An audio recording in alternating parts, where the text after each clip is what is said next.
Hey, everybody. Welcome to FL Teams Live. It's Wednesday night. You know what that means.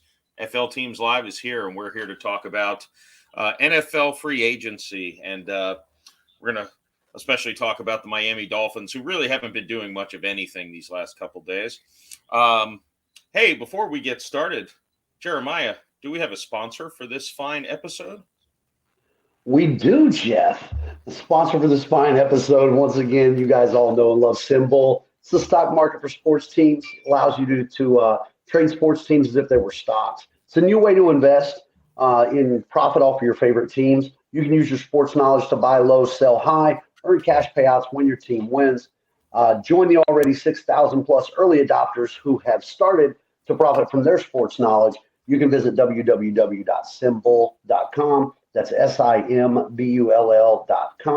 Or you can visit the link that'll be scrolling and in our description. When you go on, make sure when you create your account, your first account, you put in the promo code FL Teams. That'll give you a $10 deposit bonus to help build your portfolio. A lot of teams in the NFL you should be looking to buy low on right now. I can think of one. You might not be able to buy low on them at this point. You may have missed. You may have missed the market. Getting in on the end of GameStop, right? Yeah, right. Well, let's quickly do introductions before we dive in. We have first. They call him the Teddy Bridgewater of Tinder. He hosts the Fins Up podcast. We have Jeremiah Hensley. We also have Andrew Eshman from the Jag Roar Podcast, who is delighted that I actually said that correctly for the first time. Thank you, sir.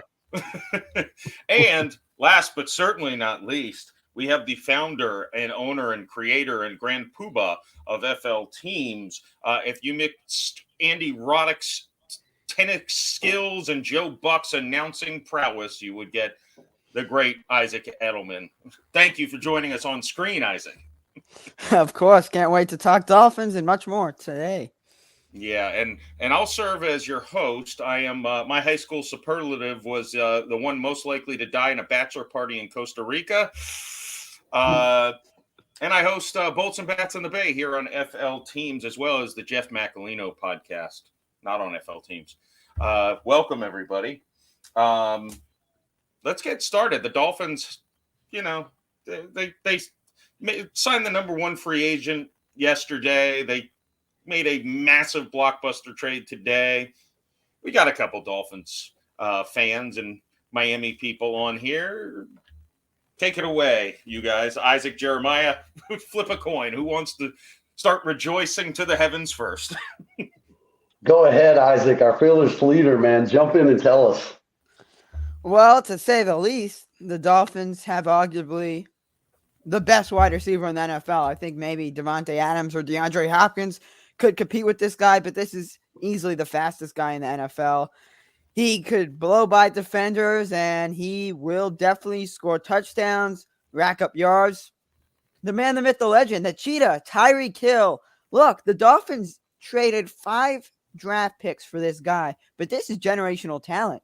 It is rare to get a guy like this, especially his speed on a football field. Look, I think there's no excuses for the Dolphins this year. I think Jeremiah can agree. Look, let me just quickly recap, and obviously that's what we're going to do on this show, recap free agency. The Dolphins still have the same QB, but there might be a competitive race at the QB position. They signed Teddy Bridgewater. Is he a backup? Is he a starter? I don't know, but what I do know is Tua's going to start week 1.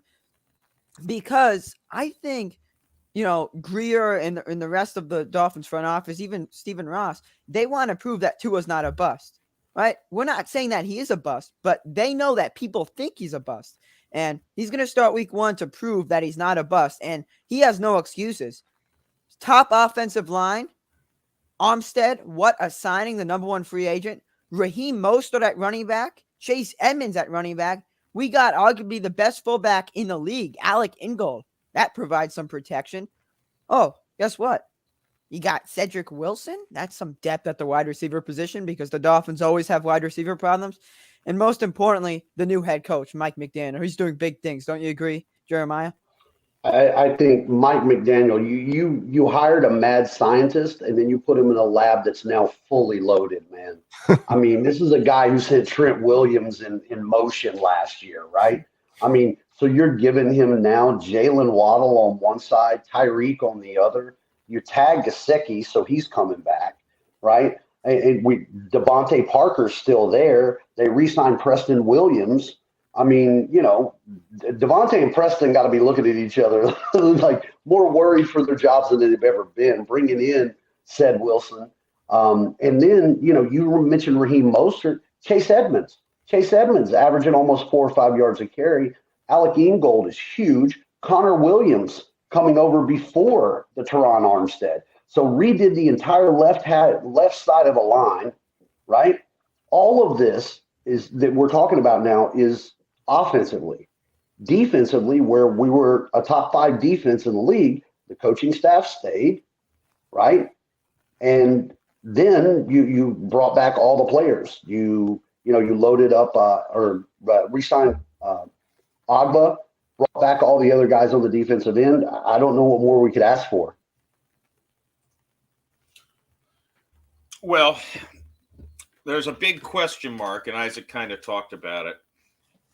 Thinking of Tyreek Hill's crazy speed, right? Does the quarterback situation in Miami, do they utilize the speed demons, deep field threats to the best of Tyreek Hill's ability? Especially Tua. I honestly, I think Teddy's got a little stronger arm than Tua, probably. Now, and look, Tyreek obviously can probably be successful in the bubble screen type stuff as well. It's similar to Waddle, but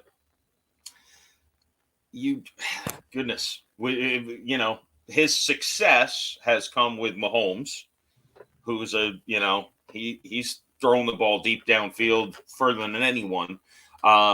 Is there any concern that you got a great wide receiver who might just not fit with this quarterback potentially? I guess I'll take this first. Look, at least the Dolphins have Teddy Bridgewater. He had more touchdowns than Tua last year. He had more passing yards, and he had less interceptions. He also could obviously read defenses way better, and that's because of experience and leadership. Whether he's the starting QB or backup, he's going to help the Dolphins, but who is going to help Tyreek Hill the most? That's easily Teddy Bridgewater. And again, like I said, Tua is definitely starting week 1, and I think he's going to start most of the season unless an injury happens, which again, Tua is one of the most injury probable players in the NFL. Jeremiah, I want to quickly ask you a quick question, and regarding to Tyreek Hill and Tua. Is Tua changing anything? Is Tyreek Hill changing anything? What's going to happen? Because Mike McDaniel, he is a fantastic play caller. He can make some interesting plays. But what I'm trying to ask you is, are either of those players going to change their play style? No, not at all. And I think this is where you and I are going to differ in a sort of way. Is all the talk was Tua never had the opportunity. They loaded him up with weapons. So I'm going to go with this. Look, Tua had the 3rd quickest snap to pass time in the NFL last year. So everybody talks about him not throwing the ball deep. I mean, he was getting the ball out of his hands in 2.4 seconds because he had no chance. The offensive line was blasting him. On deep balls, the ball's thrown over 30 yards. Tua actually completed 50% of those passes. He just didn't throw a lot of them. And if you look back at Alabama, he had no problem throwing over the top to Jalen Waddle or the Devontae Smith. Shoring up the left-hand side of this line, I think we can take advantage of that. And then part 2 of this, Isaac, what really worked out great for us is teams got a blueprint on how to play Kansas City from Tampa Bay in the Super Bowl. And Tampa Bay basically said, we're going to put 2 guys deep, and you're not getting over the top. And Kansas City didn't have an answer for it. Then in the beginning of this season, everybody started doing that. We're going to go 2 safeties deep. You're going to have to beat us underneath. And Mahomes and Reed weren't quick to adjust to that. But if you look back at last year, a lot of what Tyreek Hill did were slants and ends and underneath stuff because they weren't allowing him to go over the top. And what does he do? 1,100 yards and 9 touchdowns. So He's a great run after the catch guy. Tua is one of the most accurate quarterbacks in the NFL. I mean, I think he's third in accuracy. In his career, he's like 67%. So I think with guys like Waddle, and again, you put Tyreek Hill, the motion that you can go through pre-snap, that it's the fastest team in the league. And I keep talking about those two, but then you got Gesicki, who is an athletic freak, that if you're going to get these guys on the outside, it's got to open it up. And then I think it's Tua's job. I think they planted their flag. They went to get everybody for that. And here's the fallback. I think this is Tua's last stand, right? These guys are signed long-term. If Tua tanks, we got 2 firsts next year. And then what quarterback in their right mind wouldn't want to come to Miami next year? If Tua can't produce with these weapons, there'd be a line standing for quarterbacks. Brady will come back for another year just to come to Miami. I don't think that. I think they complement each other well. And that's one thing I have to bring up too. The Dolphins didn't just trade for Tyreek Hill; they extended him 4-year deal. He's now the highest paid wide receiver in the league in terms of annual pay per year. So it is long term for Tyreek Hill, but maybe not Tua. Hey, Dolphins should be Super Bowl bound. I say should be. There's no excuses. Obviously, injuries happen, but the Dolphins have depth. They have depth at the QB position. There's no excuses. Simply put. So Andrew, where are you at on this? We're running through it with all of our Dolphin love, man. Tell me where you're looking at from Jacksonville. I'm bitter, man. I wanted Tyreek Hill, and I feel like we could have made it happen. I mean, we have some cap space left. That's Trent Baalke for you, though. We got Christian Kirk, I guess. Jeff laughing up there. Yeah. Say what you want about that, but man, it would have been awesome to get him. But you guys, man, you're going to make a playoff run, I think. I mean, you guys have a ton of offensive weapons. I mean, I think that's an understatement.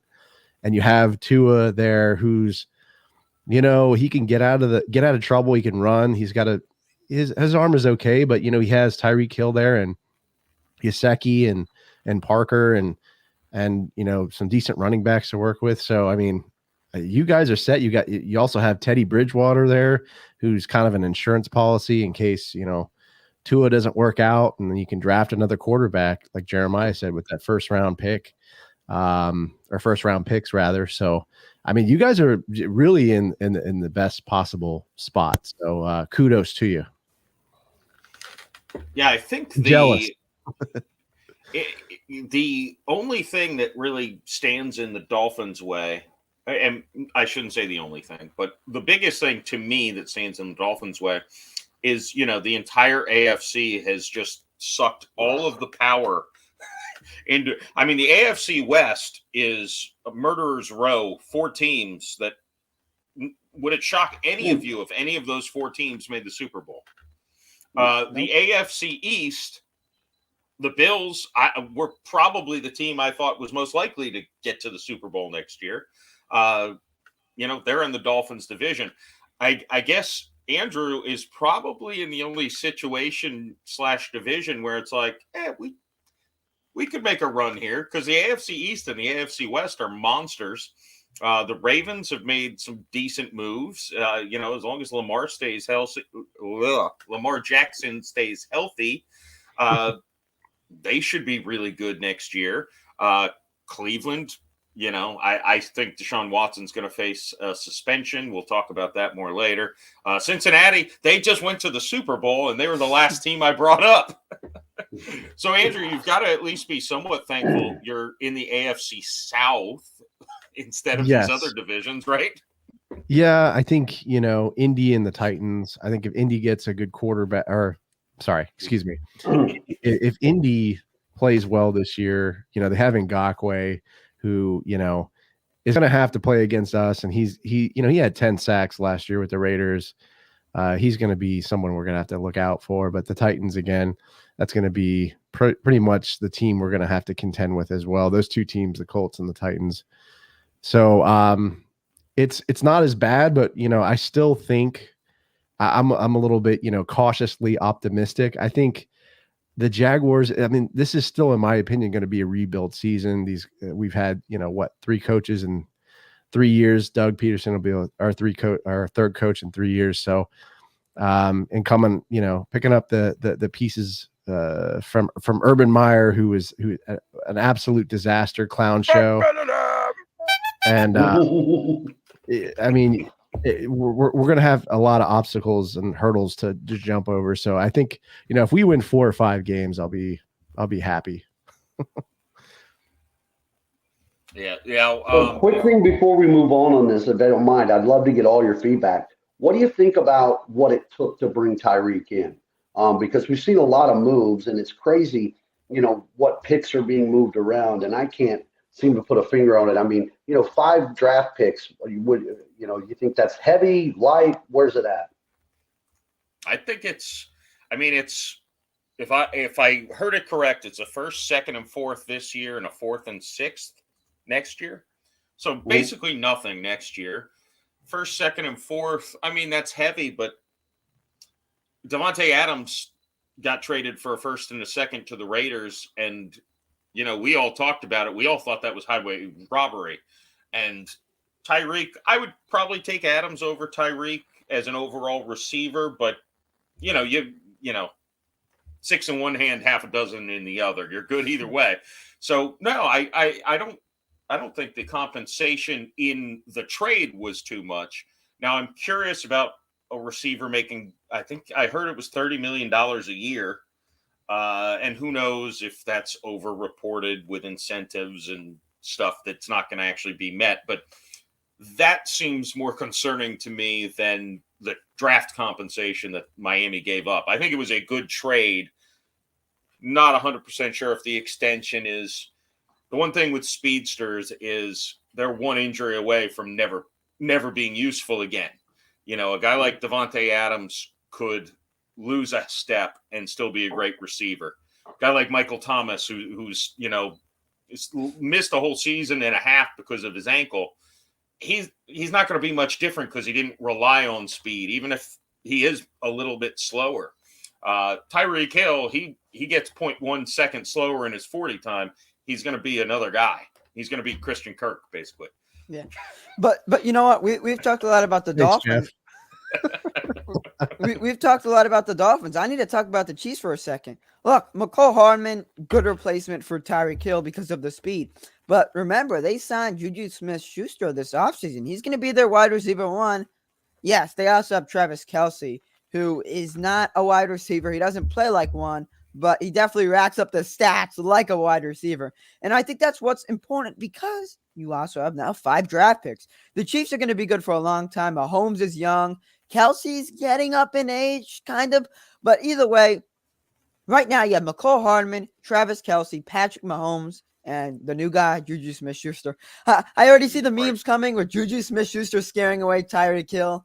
But we could stay away from that. Either way, Juju Smith-Schuster is going to play well. Whether Mahomes makes him look better than he actually is, I don't know. But it's definitely an upgrade from Big Ben. So I expect Juju to ball out this year.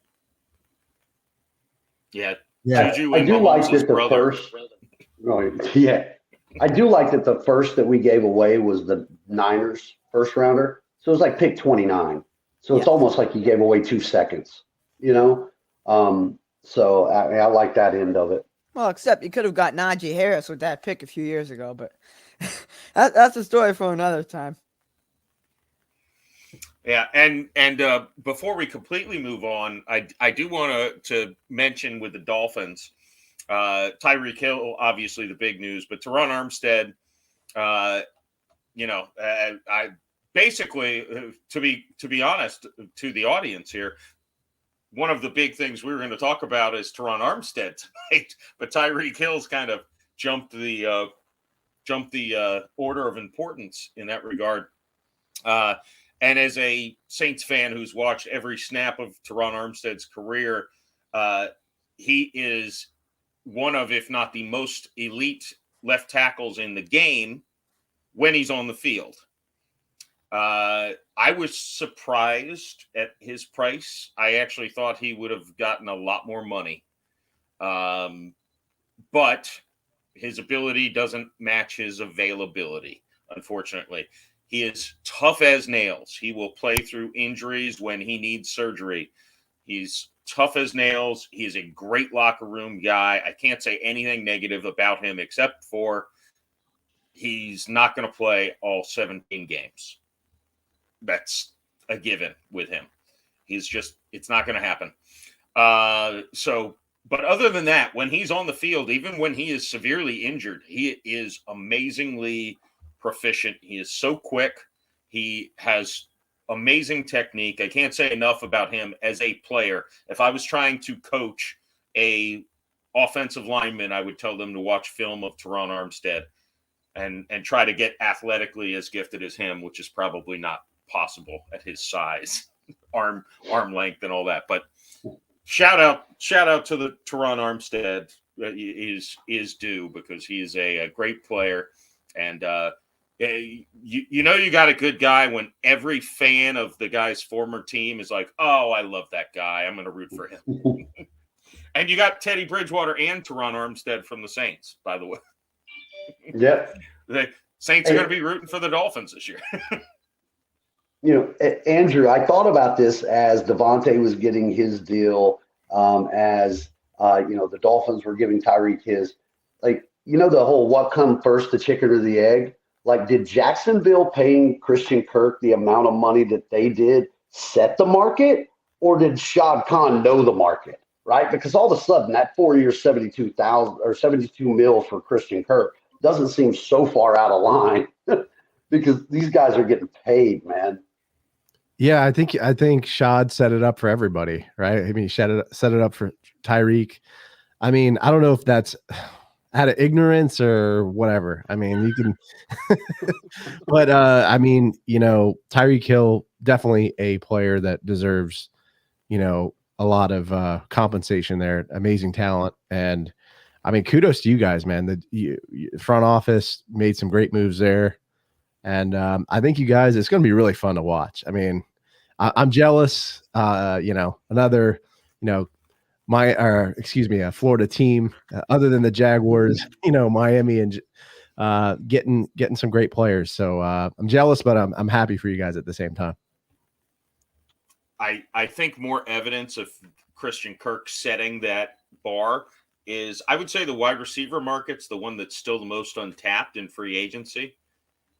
Jarvis Landry, Odell Beckham, Marquez Valdez-Scantling from USF still out there.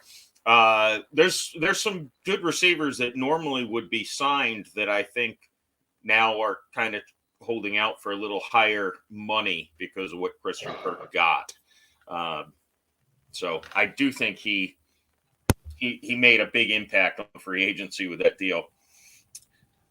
We'd be remiss if not to mention the third Florida team in this podcast. They've been making moves. Leonard Fournette's the latest to re-sign. He got a 3-year, $21 million contract to go back to the Bucs. We had mentioned last week Shaq Mason. They traded for him from New England. Russell Gage, they signed. Chris Godwin re-signed right before last week's FL Teams Live. Brashad Perriman's back. Aaron Stinney's back. Ryan Jensen's back. Carlton Davis is back. Logan Ryan was cut by the Giants, and he is back. They still have a lot of guys who are not re-signed and maybe won't re-sign. Jason Pierre-Paul and Ndamukong Suh, Rob Gronkowski. I thought that one, from something I saw on Twitter, a video of Gronkowski, it sounded like that one would have been done a while ago. So they still have holes. I mean, Leonard Fournette's a nice signing for them, but I think he's the only running back on their roster, so that's a problem. Defensively, filling in the holes for Jason Pierre-Paul and Ndamukong Suh, that's not nothing. They didn't use O.J. Howard, but they lost him to Buffalo. And Gronkowski, I mentioned, is not re-signed. So they have some holes on their roster. But they're pretty much it seems like, going to be running it back with a a similar squad that they've had the past couple seasons. It's a good team. They're going to protect Tom Brady. Hopefully for his sake. They've got two really weak teams in the division. We'll touch on those a little bit more in the quarterback carousel conversation. But the Bucs pretty much seems like they're going to be mostly status quo from the past two seasons. Just they're filling in the holes with veteran players, and they're gonna make one more run at it. So we'll see. It is an interesting discussion if the Bucs fall short this year, if Tom Brady coming back actually set them back in a rebuild. That I think is a worthy discussion. Obviously, it's not something we maybe should talk about now, because if the Bucs get to another Super Bowl, even if they don't win, if they get to another Super Bowl, yeah, of course it was worth it to set your rebuild back. But if not, they're getting a bunch of contracts back that otherwise maybe they could have focused on young talent instead of, the Logan Ryans of the world. I don't know if any of you have thoughts on that. It's an interesting situation. They obviously have to be one of the three favorites in the NFC this year, along with the Rams. And I was going to say Green Bay, but they don't actually have any wide receivers. And they've lost some defensive talent as well. So that's one why of they the should two favorites. and that's why they should sign Valdez-Scantling from USF. I think they need to re-sign him. But anyway, I do have thoughts on this. Number one, the Buccaneers need to keep their Super Bowl team intact. I just think that it keeps the team chemistry, and also the players are good. I mean, Jason Pierre-Paul is 33 years old, but he's still performing. Sue is still performing at his age. And Gronk, we know, is going to come back. He's just holding off. I did watch that video of Jeff, so we'll see what happens there. But this is what the Buccaneers should be focusing on, too. The draft. Currently, Vita Vea is their youngest defensive lineman, 27 years old. They have more than enough experience. Unlike the Jaguars, I know Andrew knows this, the Jaguars need more experience, right? The Buccaneers do not need any more experience. They need to build their defensive line through the draft. I think that's the only thing they should be focusing on. That's not free agency, but that's work to do this offseason. Yeah, something I was thinking about, I don't know if you guys thought about this, but, if Brady didn't come back and then Baker, this whole thing with Baker went down with Deshaun. Can you imagine Baker Mayfield going to Tampa Bay? That would be nasty, I think. I mean, with that setup, with Godwin and all the weapons, and that would be interesting to watch. I mean, but another question is, and we're assuming Gronk's going to resign. Would Gronk resign with Baker Mayfield at QB? That's another interesting question. No. Yeah, probably not. I think he's on the Tom Brady train. So maybe Julian Edelman. Did any of you see that video Tom Brady posted? No, he was working out with Julian Edelman. So. Oh no. Yeah, well, the Bucs were in on Deshaun Watson before Brady said he was coming back. The Bucs were one of the front runners to get him. So again, obviously Deshaun Watson comes with his own set of baggage, but long term, would the Bucs be happy with one more season of Tom Brady, or the next 15 years with Deshaun Watson? That little things like that. And for all we know, the Bucs love the quarterback, Kenny Pickett or Malik Willis or somebody in the draft. And can you draft a first round quarterback when, you're all in again? You really need to draft a first rounder who's ready to play day one and contribute. You can't draft for the future. I don't know. I if the Bucs don't make the Super Bowl, I think Tom Brady may actually have set the franchise back 3 to 5 years, potentially. Just an interesting thought. And if the Bucs have anything going for them, they're in the NFC. I can't remember a year of this much disparity between two divisions or two leagues. Yeah. The NFC's wide open. I mean, And any it's weird team could do because this. the Arizona Cardinals could still compete. I know they had that Kyler Murray controversy, which kind of has Mhm. passed. They were doing amazing last year, but then they just fell apart at the end. I think the NFC is wide open this year. Look, that NFC West has been stacked for years. Look, the 49ers still have Deebo Samuel and George Kittle. And obviously Jimmy Garoppolo and Trey Lance. We still don't know how that's going to work out. Garoppolo's likely going to stay. But the NFC West was one of the strongest divisions in football these past years. The Seahawks, let's be honest, are not going to go anywhere. By the way, you know what? I'm going to say it now. I think it'll be a good segue into the QB conversation. Colin Kaepernick working out with Tyler Lockett and other Seattle Seahawks players. Political things aside, that's a possibility. And in fact, that's a stronger possibility than Baker Mayfield to the Seahawks. The Seahawks are reportedly not interested in Baker Mayfield. That doesn't necessarily mean that they're going to stick with Drew Lock, but Colin Kaepernick is an option. Whether you like it or not, that's an option. So the Seahawks, I don't know if they're going to compete even with Kaepernick or whatever QB they get, even if Mayfield's on the team. The Seahawks, I don't think are going to go anywhere. I think the Buccaneers will make the playoffs with ease. But if they don't make the Super Bowl, I do think it's a losing season. And that's what I love most about sports. You can make the playoffs that your fan base will still complain. I'm at the point, though, with the Dolphins, and especially Andrew. I mean, if the Jaguars make the playoffs, you're fine with that. I'm at the point where the Dolphins now, I just expected them, make the wild card, you lose, that's fine. But now with their talent, they need to make it far. But with the Buccaneers, Tom Brady needs to make the Super Bowl. And he has to retire soon. I think he needs to go out, in a winning way. So why do you think the Seahawks aren't interested in Baker? I'm trying to figure that. Is it because he's not a locker room guy? Is there some sort of drama, or what do you think the reason? We don't know. I mean, I think they want to tank. I think they see the division they're in. They're going to be fourth, even with Baker Mayfield. Even if Baker Mayfield is the best version of Baker Mayfield, they're probably not going to surpass the Rams. Rams have at least one more year before they start blowing up. The 49ers are a good team. They have a weird quarterback situation there too. This quarterback market has not worked out the way I think anyone would have predicted. Because let's face it, Baker Mayfield, Carolina's not interested in him. Seattle's allegedly not interested. He's going to either be just a floating free agent or he's going to be a backup somewhere. Which is shocking to me. Shocking. Number one pick a few years ago. Crazy.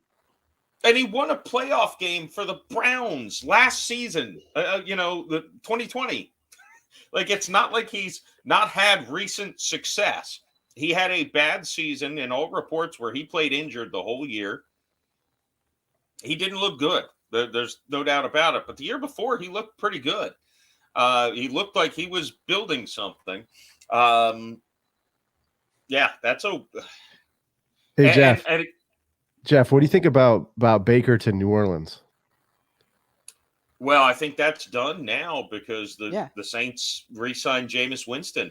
Oh, yeah. Sorry. And they have Blake Bortles and Ian Book as backups. They don't need a backup. Now, Jeff, if you'll let me, I think, is this a perfect time for me to start naming the QBs that... Yeah, please. This is crazy. This may take some time, so I'm going to try to speed through this. Look, Arizona Cardinals, same starting QB as last year. Let's now go to the Falcons. We're going in alphabetical order. Last year, they had Matt Ryan. Now they have Marcus Mariota. Good to see him back playing, likely in a starting role. He's been on the Raiders as a backup these past few years. Ravens still have Lamar. Bills still Josh Allen. Carolina Panthers, I guess they're sticking with the Sam Darnold train with Ghosts. The Bears. They're going to draft someone.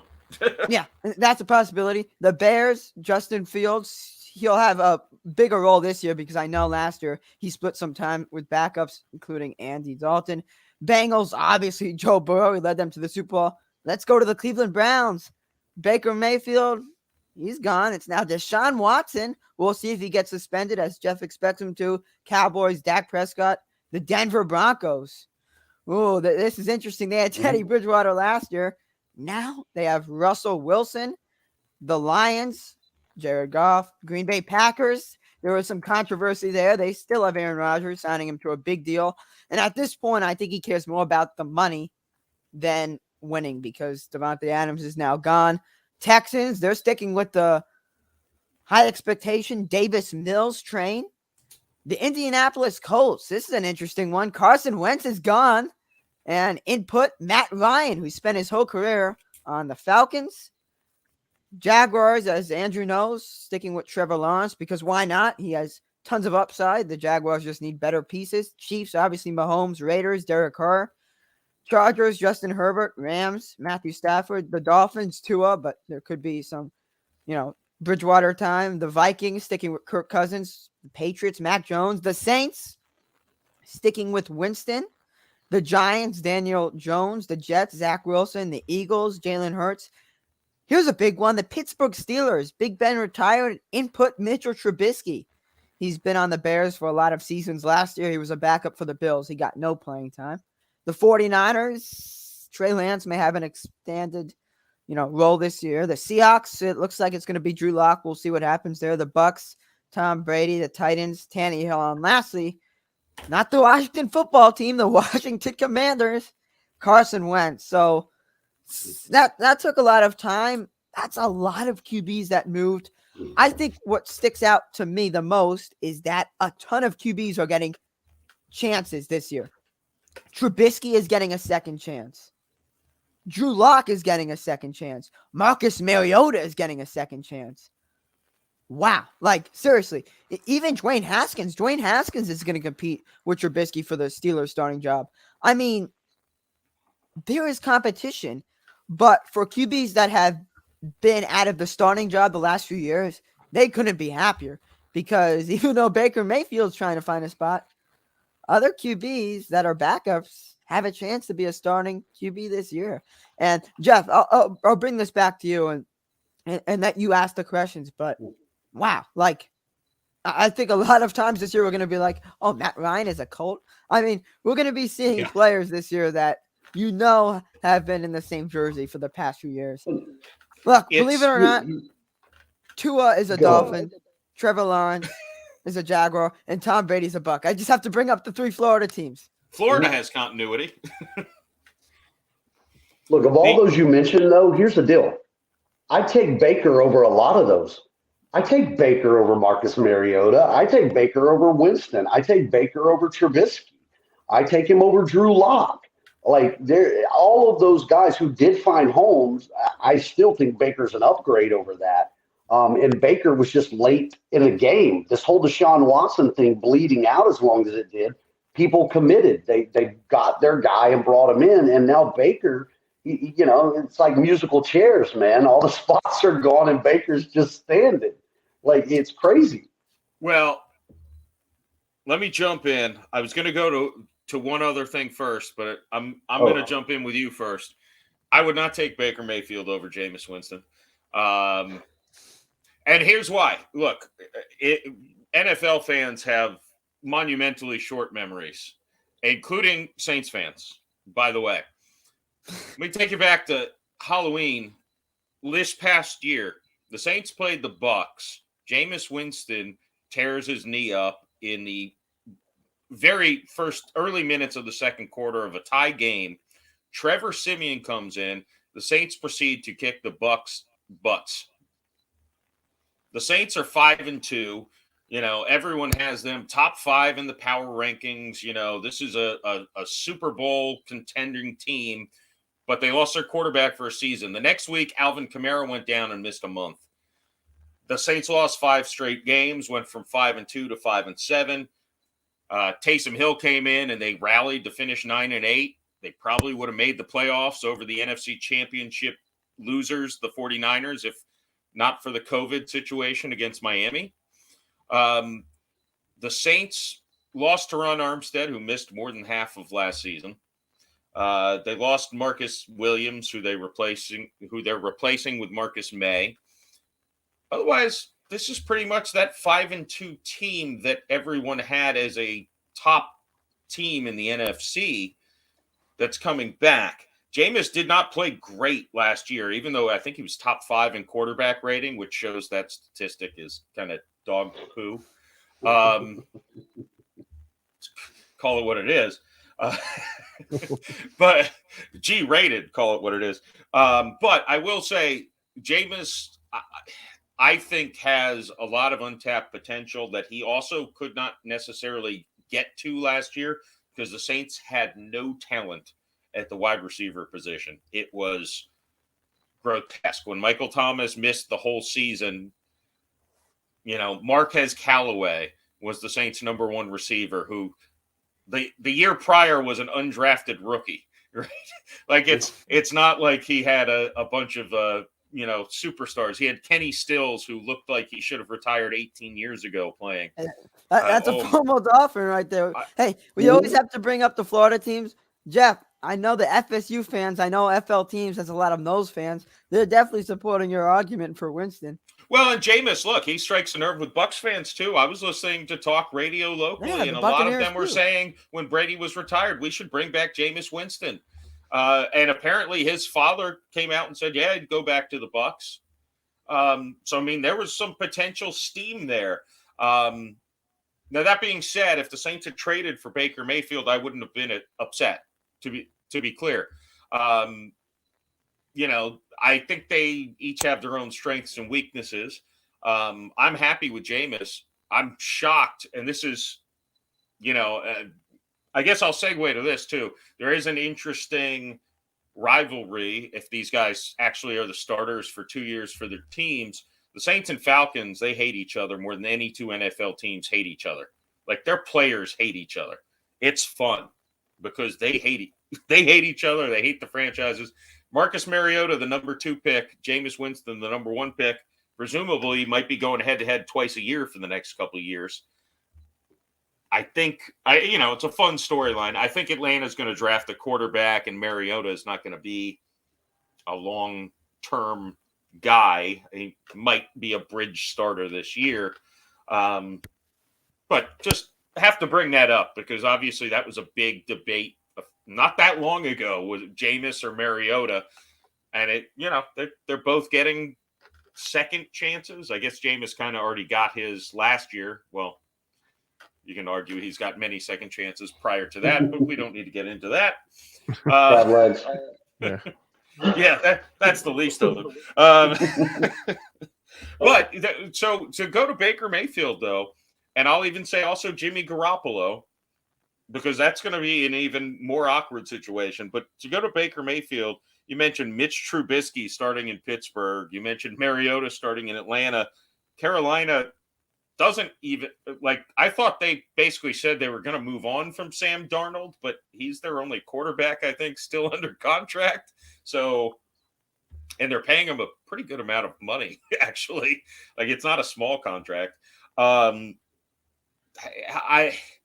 Those 3 teams, to me, they clearly could upgrade to Baker Mayfield, right? They're just trying to either draft a quarterback this year or tank so they can draft one next year. Well, what's interesting is the Seahawks are not showing any interest to Mayfield, and I hate to bring them back into the conversation. I don't like talking about the Seahawks, but I don't understand. They're in win now mode. They have Chris Carson, Tyler Lockett, and DK Metcalf. They also have Jamal Adams on defense still. Pete Carroll's still the head coach. What are the Seahawks doing? Like Mayfield or not, is he a locker room guy? Is he not a locker room guy?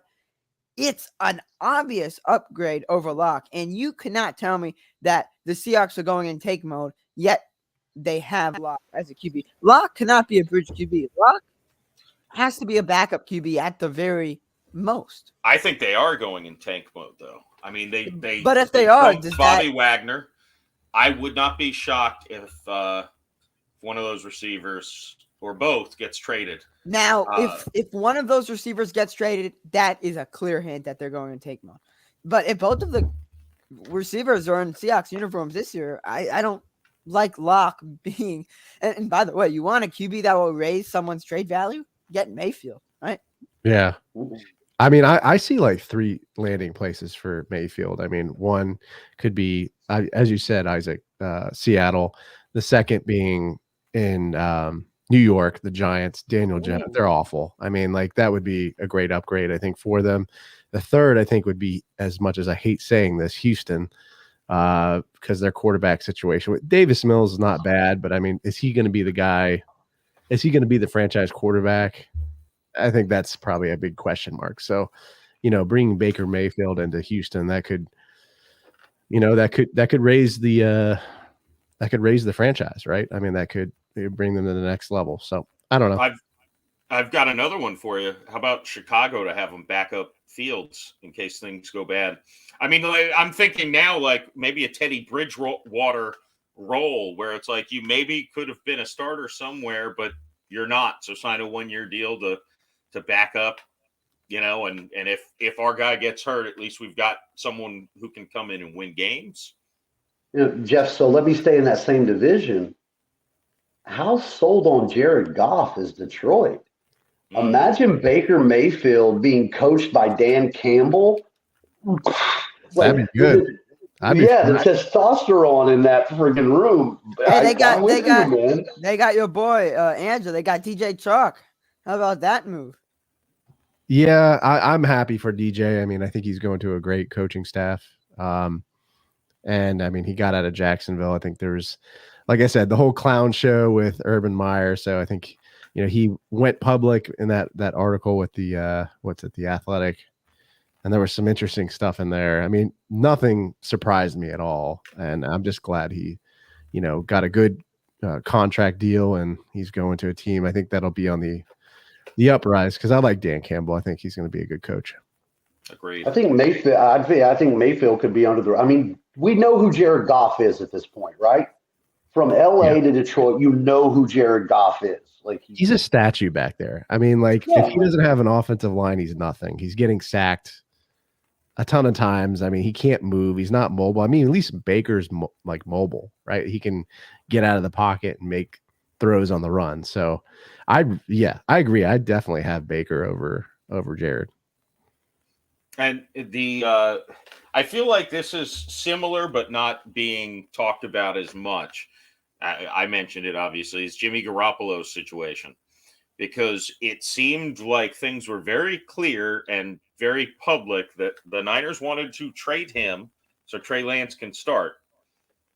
They didn't find a dance partner. Now, there's still a chance, like Carolina, probably not Seattle. I doubt San Francisco would want to trade him to Seattle. That's about it, right? Nobody at this point. All the starting spots are filled. The Falcons. I think Jimmy G may be better than Mariota, but you don't need both of them. That's just silly. Just if you're going into a season with Mariota and no talent on the rest of the roster, upgrading Jimmy Garoppolo doesn't. Maybe you'll win 4 games instead of 3. Good job. Well, maybe the 49ers want Sam Darnold backing up Trey Lance. So you said Garoppolo. But in all seriousness, the 49ers have 2 QBs who could lead a team to the playoffs. They're those QBs that not bridge QBs, but they're bridge QBs in terms of getting a team from point A to point B, and that's from the regular season to the playoffs. I think that Trey Lance and Jimmy Garoppolo will do the same thing, right? They both play totally different, but they're both going to get the 49ers to the same point in the playoffs. If Garoppolo and the 49ers lose in the first round, well, guess what? Trey Lance would have done the same thing. I honestly think that Deebo Samuel and George Kittle carry that team. And there's no Mike McDaniel anymore, right? They still have Kyle Shanahan, but Mike McDaniel was the meat of that team. Either way, Garoppolo, I think, is going to stay in San Francisco. I just don't think, and this is what we saw with Mayfield, there's no place for him. There's obviously a place as a backup quarterback, and there's a place as a starting quarterback, like you said, at the Falcons. But the Falcons wouldn't do that because there's no need to. And that's what's becoming the issue. Teams don't need to do moves, right? So they're not making them. Would you see Garoppolo maybe going to Seattle? What do you think that would look like? If they're not tanking, it would be a good move for Seattle. I mean, he's definitely better than Drew Lock, I think. So look, I'm going to be real and put the GM hat on here. I think the reason Jimmy G's not moving is Jimmy G is not a franchise quarterback. So if you're not getting a franchise quarterback, then why not give a guy like Mariota, who had that talent at one point, a shot? Why not give Drew Lock? Because the only thing that makes sense, I could see a Carolina so that they draft a quarterback and let Jimmy G start for a year. I think, or 2 years to be that bridge. Like, I think Jimmy G is a bridge in my eyes. I don't think he's a guy that you're going to build your franchise around. So why make that move rather than just roll with a young guy? It's a lottery ticket. Unless you're going to bring him in and you're going to draft a quarterback and let him bridge it through. That's my thoughts. I mean, I don't think Jimmy G's a franchise. He's the perfect fit for a team that's in win now mode that doesn't have a quarterback. So, frankly, look, if Matt Ryan, and we should talk about him real quick going to the Colts too, but if Matt Ryan, yeah, if he wasn't traded to the Colts and someone like Jimmy Garoppolo, if Jameis Winston was signed by the Colts, I'd be begging for the Saints to get Baker Mayfield. But if they couldn't, I'd rather Jimmy Garoppolo over nothing, because you've got a championship caliber defense. Right? So, but there aren't teams, the Falcons and the Panthers, their only wins this year might come against each other. Like, they're not good. They don't have a lot of talent. The Panthers have some defensive talent. The last one we haven't talked about since I just mentioned Matt Ryan since last time on FL Teams Live. The Colts got him, and I will say, as much as I crap on Matt Ryan, he was a lovable rival. I never, in my soul, I never disrespected Matt Ryan. Without him, Cam Jordan wouldn't have 23 of his career sacks. But in all seriousness, I think the Colts, they've had kind of a revolving door at quarterback with Rivers and Wentz and now Ryan. I think that somewhat concerns me, changing your quarterback every year when otherwise you have a pretty good playoff type roster around you. I think Matt Ryan probably has something left in the tank, and behind a good offensive line with a team that's going to run the ball a lot. They've got arguably the best running back in the NFL, and Jonathan Taylor. I love the move from the Colts' perspective. Considering what options were available, I think Matt Ryan was the absolute best case scenario for the Colts. Well, is there still that scenario that's been going on the last few years that Andrew Luck may come back? Every offseason I hear that Andrew Luck's going to come back. That's well gone now. That is well gone. So the Colts, I guess, they're going to keep on. They're going to keep on changing QBs each year. This year's draft class is weak in terms of the quarterback position. So if they draft a quarterback this year, well, guess what? I see them moving on from that quarterback shortly, or keeping them as a backup. I think that the Colts will have a different QB next year. Is that likely? Andrew, what do you think as an AFC South rival? I'm loving it. I mean, they went from old man Sam Rivers to Carson Wentz, who was a disaster, and now we're going to Matt Ryan, who blew a 20-point lead in the Super Bowl. So I'm loving it. I mean, I think it's great. Hopefully we can get some pressure and on him and sack him and put him on the ground. But all kidding aside, right? I think they've had a lot of quarterback trouble, right? So I mean, I don't know if that is a reflection on the coaching with, Frank Reich, or maybe the quarterback's coach, or I don't know what it is, but I think, if I'm the GM of the Colts, I'm, looking to find that replacement, right? Whether that's in free agency or whether that's in the draft. I mean, maybe they go for Kenny Pickett. I don't know what their draft picks are, but I mean, they need a backfill. I mean, they need to find someone's going to be the franchise guy. And so, I look at the Matt Ryan thing, and I think it's like the sixth straight year that Indy's going to have a new starting quarterback. And what I find funny, though, is all during that time, they haven't upgraded the receiving core. So they're bringing in good quarterbacks, but like T.Y. Hilton's not the T.Y. that he used to be. I mean, there's still free agent wide receivers out there, but I think, you keep rolling in these quarterbacks. But, I mean, really, who are the wide receivers? I mean, the young guy I can't think of right now. Who did they just draft that had a decent year? Was it Anybody with Pittman? that?